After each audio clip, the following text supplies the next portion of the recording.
बिस्मिल्लाहिर्रहमानिर्रहीम।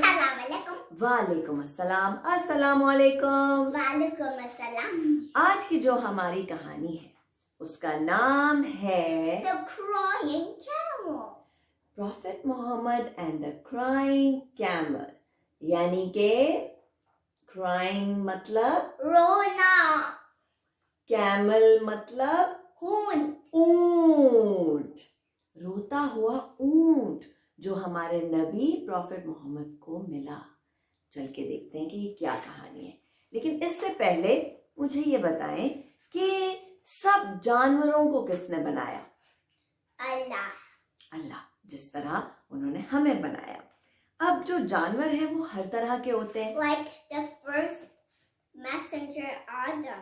Yes, जिस तरह से उन्होंने पहले इंसान को बनाया, आदम, जो कि बाद में हमारे नबी बन गए, आदम अलैहिस्सलाम। इसी तरह उन्होंने सारी दुनिया और जानवर भी बनाए। अब हर तरह के जानवर होते हैं, है ना। कुछ जानवर ऐसे होते हैं जिन्हें हम कहते हैं Some of the animals you can keep at home, like kitty cats, bunnies। Yes, और उन जानवरों को क्या कहते हैं उर्दू में? पालतू जानवर। क्या कहते हैं? पालतू जानवर। पालतू जानवर यानी वो जानवर जो हम पाल सकते हैं, जैसे कि मीसा ने कहा kitty cats, puppies, dogs, cats, bunnies, है ना। Or a cute little baby fox। Cute little baby fox, लोमड़ी यानी के।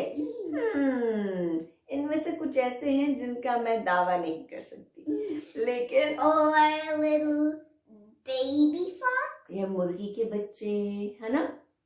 कुछ पालतू जानवर होते हैं और कुछ जानवर होते हैं जिन्हें हम कहते हैं जंगली जानवर। जंगली जानवर।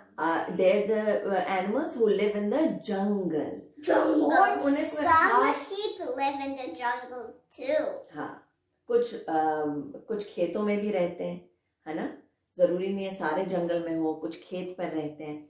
तो हर तरह के जानवर अल्लाह ने बनाए हैं और उन्होंने हमसे ये भी कहा है कि हमें इन जानवरों का ख्याल रखना है। We have to be loving towards these animals, right? So Prophet Muhammad loved all animals। उन्होंने हमें सिखाया, अपने बंदों को बताया कि हमें सब जानवरों को, Everybody loves animals। उनको अच्छी तरीके से रखना चाहिए, ठीक है। ओके, अब हम कहानी पढ़ते हैं। ये ऊंट जो रो रहा था, ठीक है।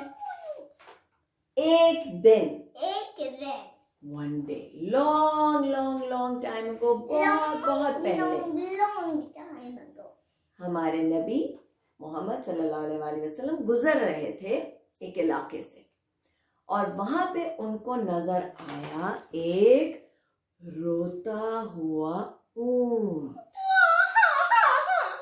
और वो बहुत क्यूरियस हो गए कि इसको क्या हुआ है। ये तो बहुत, maybe the owner didn't take care of it। Maybe, तो वो जानना चाह रहे थे क्योंकि वो ऐसे रो रहा था ज़ारो कतार कि prophet Mohammed got really concerned, ठीक है। उन्होंने देखा कि ऊंट,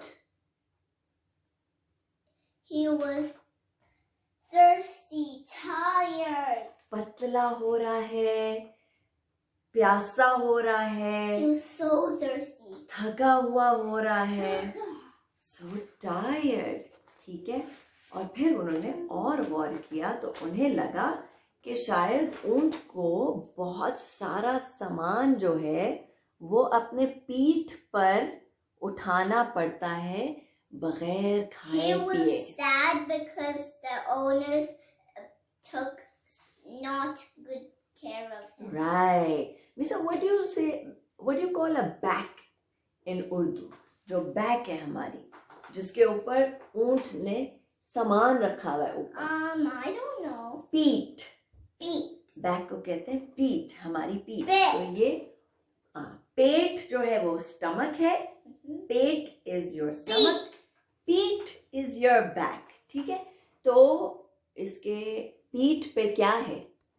It's a lot of stuff। A lot of stuff। And she doesn't have any energy because the owner didn't give her much food। बिल्कुल सही है। That's आपको not जब very nice. That's not very nice. जब आपको कोई काम करना होता है, चीजें उठानी होती हैं, या इवन अगर स्टडी करनी होती है, तो आपको बड़ा अलर्ट दिमाग चाहिए, है ना, और स्ट्रॉन्ग बॉडी चाहिए और मसल्स चाहिए to do all that work. So इसलिए खाना पीना टाइम पे और अच्छा खाना पीना बहुत जरूरी है। तो prophet Mohammed was thinking and he was like something has to change, कुछ ना कुछ बदलना होगा इस ऊंट को सही करने के लिए। तो देन उन्होंने किसकी तलाश शुरू की? He found the owner and he said, please take care of your pet. Owner को क्या कहते हैं उर्दू में? मालिक। Malik. ठीक है। सो प्रॉफिट मोहम्मद ने ऊंट के मालिक को तलाश किया, उसको ढूंढा और उसको कहा, मियां, ये जो ऊंट आपकी जिम्मेदारी है, जिम्मेदारी का मतलब रिस्पॉन्सिबिलिटी।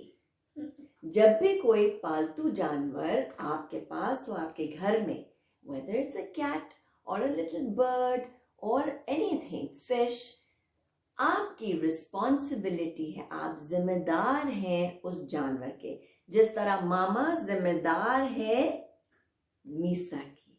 ठीक है, I am responsible for Misa, you are responsible for your toys, for all your पालतू जानवर। ठीक है, And coins. And coins. तो हमारे नबी ने ऊंट के मालिक को कहा, यस मियाँ, आप जो है वो जिम्मेदार हैं इस ऊंट के, तो बेटा इसका ख्याल रखो, इसको सही टाइम पे सही वक्त पे You're अच्छा not खाना taking दो। care of your camel. Yes, तो उन्होंने बहुत अच्छे तरीके से समझाया। और अच्छी बात ये, द गुड थिंग इज कि जो मालिक था, जो ओनर था कैमल का, उसने सुना। He put heard. his listening ear on and he really listened. You know, कुछ लोग ऐसे होते हैं जो सुनते हैं, they're like, I don't care, है ना, लेकिन बट ये वैसा नहीं था। उसने सुना और उसने कहा, जी आप बिल्कुल ठीक कह रहे हैं, मैं इसका ख्याल रखूंगा, इसको रेस्ट करने दूंगा, बहुत ज्यादा बोझ नहीं डालूंगा, and he will get better इंशाल्लाह।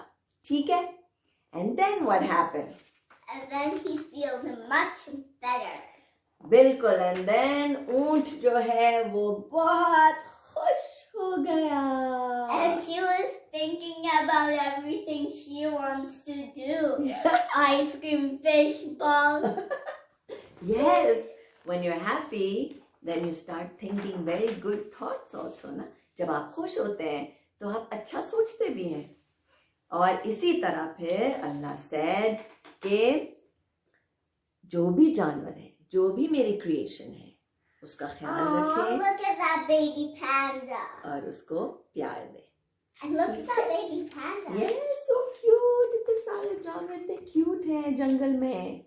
अब ये है तो इतनी छोटी सी स्टोरी, लेकिन ये सबक बहुत बड़ा है, क्योंकि अक्सर हम गुजरते हुए भी जानवर देखते हैं, सड़क पे भी बिल्लियां और कुत्तों को देखते हैं, और बहुत सौ को देखते हैं तो वो अच्छे यानी कमजोर लगते हैं, ऐसे लगता है जैसे उनको मारा भी गया है। You know, maybe somebody hit a ball or car hit an animal by mistake, you know.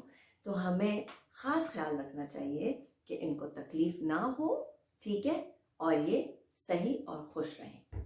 तो ये थी हमारी आज की छोटी सी प्यारी सी कहानी, Prophet Muhammad and the Crying Camel।